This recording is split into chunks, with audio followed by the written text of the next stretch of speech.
प्रभु के पवित्र नाम की स्तुति हो। एक बार फिर हम प्रभु के कदमों में आए। आज के ध्यान के लिए हम प्रभु का वचन पढ़ना चाहेंगे। रोमियो की पत्री उसका 2 अध्याय उसका 28 वचन। Romans chapter 2 verse 28। रोमिया 2:28। क्योंकि यहूदी वह नहीं जो प्रकट में यहूदी है, और ना वह खतना है जो प्रकट में है और देह में है, पर यहूदी वही है जो मन में है, और खतना वही है जो हृदय का और आत्मा में है, ना कि लेख का। आमीन। पहले हमने आपको बताया कि जो यहूदी लोग हैं वो इस बात के ऊपर बहुत गर्व करते थे कि हम अब्राहम की संतान है और हमारा पिता परमेश्वर है, और वो इस बात के ऊपर बहुत घमंड करते थे कि हमारा पिता जो अब्राहम है वो परमेश्वर के साथ दोस्त बनकर चला, और परमेश्वर ने उनको एक चिन्ह दिया था, उसके साथ एक वाचा बांधा गया कि तुम और तुम्हारी संतान जो है उसका खतना होना चाहिए शरीर का। तो अब्राहम और उसके घर वाले लोग और उसका बेटा इस्माइल ने प्रभु की पवित्र आज्ञा मानते हुए अपना खतना करवाया। तो फिर उनको आज्ञा दे रखी थी कि जो भी आपकी संतान में आगे होगा उसका सबका ये चिन्ह होगा कि वो मेरे लिए अलग किए हुए हैं, और उनका हर जन का खतना होगा। इसलिए यहूदी लोग इस बात के ऊपर बहुत गर्व करते थे कि जो खतने वाला है वो ही अब्राहम की संतान है, दूसरा तो ऐसे वैसे ही है। लेकिन जब हम पौलुस प्रेरित के बारे में देखते हैं तो पौलुस प्रेरित भी एक यहूदी था। वो कहता है कि मैं बिन्यामीन गोत्र का हूं और यहूदी हूं और फरीसी के समान हूं। मैंने 3 साल भविष्यता सीखी है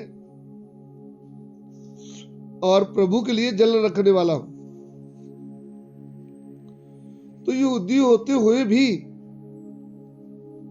उसके ऊपर परमेश्वर के आत्मा का प्रकाश जब पड़ता है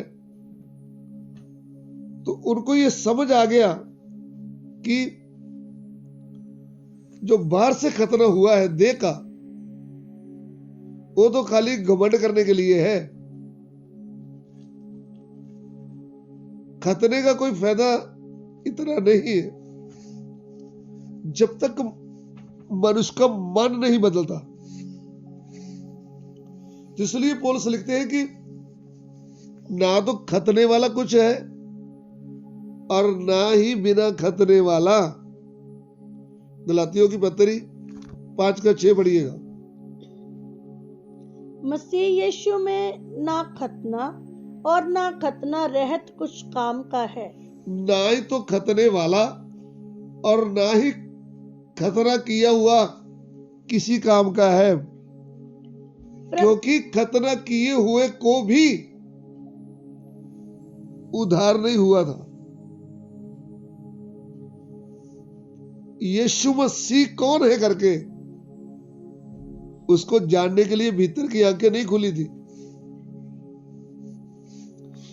जब पौलुस के ऊपर परमेश्वर की रोशनी पड़ी, उसने प्रभु यीशु की आवाज सुनी, तब पौलुस का जीवन बदला। जब जीवन बदला तब हुआ उसके मन का खतना। ध्यान दीजिए,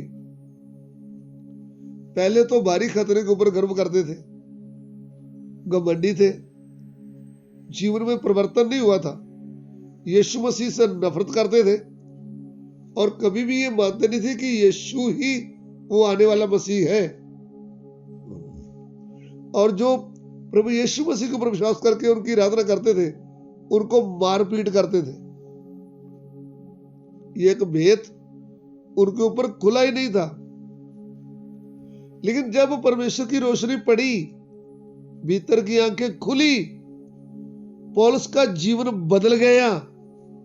तब पौलुस को पता चला कि असली में खतना बाहरी शरीर का मांस काटना ही बड़ी बात नहीं है, मन का बदलना ही मन का खतना है। तब पौलुस रोते रोते अपने आप को नम्र किया और फिर वचन के द्वार पर पश्चाताप किया, फिर बपतिस्मा लिया, पवित्र आत्मा का अभिषेक पाया। फिर मन जब चेंज हो गया, पुराना जीवन छोड़ दिया, नया जीवन मिला, तब पौलुस लिखते हैं, ना तो खतने वाला कुछ है और ना ही खतने के बिना जो है कुछ है। केवल यीशु मसीह के ऊपर विश्वास करने से जो प्रेम मिला है वो है बड़ी बात। इसलिए जब हम रोमियो की पत्री 2:28 दोबारा पढ़ेंगे,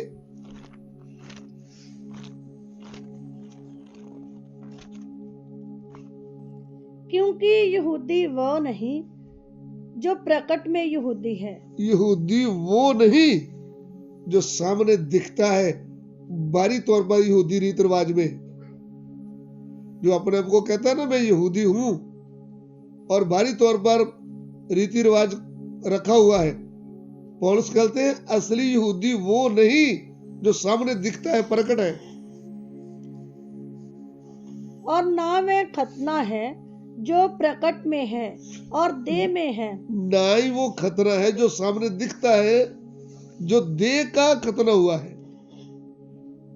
जैसे अब्राहम ने अपने बच्चों के साथ खतना किया तो बोला वो असली में वो खतना नहीं है जो प्रकट में दिखता है। पर यहूदी वही है जो मन में है, और खतना वही है जो हृदय का और आत्मा में है, ना कि लेख का। फिर खतना भी वही है जो मन परिवर्तन हुआ, और जो बाहर का दिखने वाला वो नहीं है। तो इसमें हमको पता चला है कि जब प्रभु यीशु ने क्रूस पर प्राण दे दिया, तब मंदिर का जो पर्दा था वो फट गया। पहले तो यहूदी लोग ही परमेश्वर के घर में प्रवेश कर सकते थे, अन्य जाति को आने का कोई हक नहीं था। लेकिन प्रभु क्रूस के ऊपर प्राण देने के कारण अभी सबके लिए वो रास्ता खुल गया, उद्धार का रास्ता। जैसे यहूदी लोग अपने आप को अब्राहम की संतान बोलते थे शरीर के तौर पर, और आत्मा में बोलते थे कि हम पिता परमेश्वर की संतान है, ऐसा ही जितनों ने यीशु मसीह को ग्रहण किया उनको परमेश्वर का पुत्र होने का अधिकार मिला है। अभी प्रभु का दास लिखते, अब से हम मुसाफिर और यात्री नहीं, पवित्र लोगों के संगी स्वदेशी और परमेश्वर के घराने के हो गए। परमेश्वर के लोग पवित्र लोगों के संगी स्वदेशी और परमेश्वर के घराने के हो गए। यानी जितनों ने प्रभु यीशु को ग्रहण किया उनको परमेश्वर का पुत्र होने का अधिकार मिला। तो तब से वे यात्री और मुसाफिर नहीं रहे,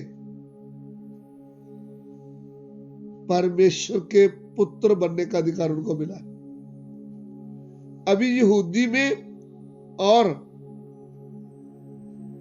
अन्य जाति में कोई अंतर न रहा। यहूदी विश्वास करेगा तो भी प्रभु की दुल्हन में आ सकता है वचन के अनुसार जिएगा तो, और अन्य जाति यीशु मसीह को ग्रहण करके पवित्र जीवन बताएगा तो भी दुल्हन में। दोनों एक साथ जोड़ दिया प्रभु ने। पहले खाली यहूदी लोग ही परमेश्वर की चुनी हुई कौम थी, अभी मुझे और आपको भी परमेश्वर की निज प्रजा और पवित्र कौम करके कहा गया है। तो फर्क यही है कि प्रभु यीशु के द्वारा हम नई सृष्टि बन गए। अब खतने की बात नहीं रही, शरीर में जो खतने की बात थी अभी उसमें घमंड ना रहा, अभी उसमें घमंड रहा कि मुझ पर अनुग्रह हुआ है और मुझे परमेश्वर की संतान बनने का अधिकार मिला है। प्रिय प्रभु, हम आपका धन्यवाद करते हैं इस सत्य वचन के लिए। तेरा सत्य वचन एक एक को समझ आने के लिए प्रभु हम आपसे विनती करते हैं। प्रभु किधर भी आपका वचन जाए 100 गुना 60 गुना 30 गुना फल लेके आए। प्रभु एक एक को आशीष दे। पिता, हमारी विनती को ग्रहण कीजिए, यीशु मसीह के पवित्र नाम से मांगते, आमीन।